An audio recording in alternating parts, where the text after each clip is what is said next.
Hello everyone, and welcome back to Strange Wonders. As always, I'm your host, Mr.G. Today, we're talking about one of the most notable groups of lizards around. Well, okay, there's a lot of notable lizards, but we're talking about one of the most notable lizards. Okay, I'd have no idea how to properly set this up. We're doing chameleons.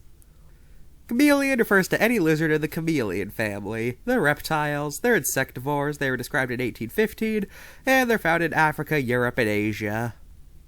Chameleons are pretty distinct from other lizards thanks to their bulging eyes and curly tails. Most chameleons are arboreous, meaning that they spend all their time in the trees. But there are terrestrial chameleons, including, ironically enough, the ones that are called leaf chameleons. Yeah, the ones that are called leaf chameleons are actually terrestrial. Chameleons are also in possession of a long, sticky tongue that is lengthier than their entire body.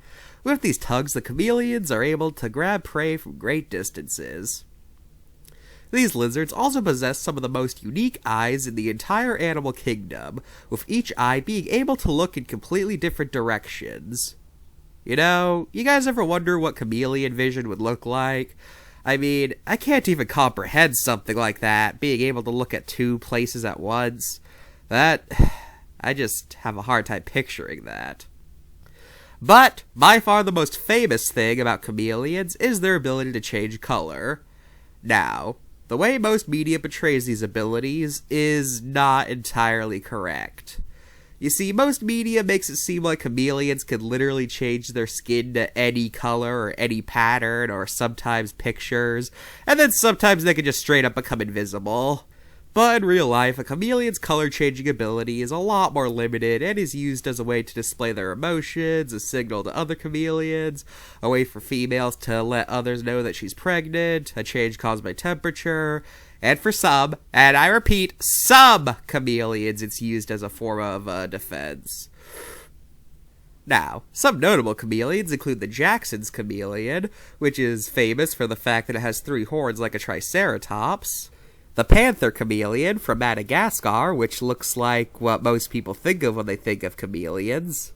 And the leaf chameleons, which include some of the smallest reptiles ever. Okay, let's look at the cards. Okay, first of all, both the Jackson's Chameleon card and the Panther Chameleon card have the same problem of outdatedness. In both of these cards, it claims their genus is Cameleo. Now, this was true during the 2000s, however, nowadays both of these two are placed in different genuses, with the Jackson's Chameleon being placed in the Tricerio genus, and the Panther Chameleon being placed in the Furcifer genus. So that's 1 point deducted from both of these. Also, this isn't an error, but I find the back of the Jackson's Chameleon card funny. The way that it's positioned makes it look like the lizard is judging you or something. Like, hey man, it's not my fault you only get a 9 out of 10, it's the company's fault for giving you your outdated genus name.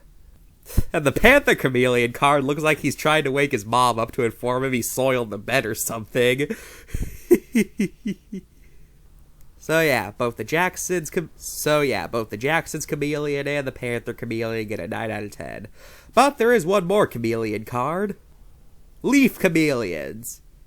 Except, for some reason here, they're called ground chameleons, which is a name I have literally never heard anyone else call these things ever. I looked up the word ground chameleon, and all the results were just pictures of chameleons on the ground. They weren't even part of the genus. The only other source besides these cards that called these things ground chameleons was a blog post I found. But yeah, that's probably not the most reliable source.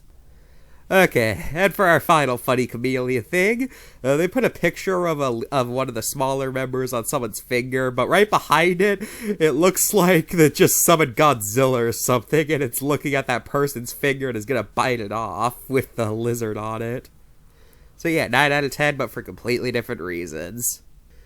Now, as for their interactions with humans, chameleons are relatively popular pets. If you have one, just remember they don't like being touched all that much, and they prefer humid environments. Chameleons are pretty common at zoos. I've seen plenty of them at zoos. I don't remember if they were any of the 3 that we mentioned in this video, but I saw them. Chameleons are also popular to depict in cartoons because, as I said earlier, a lot of people like to think that they can become invisible or change their color to literally anything. So yeah, that's chameleons. Join us next time when we talk about frog lizards. Goodbye.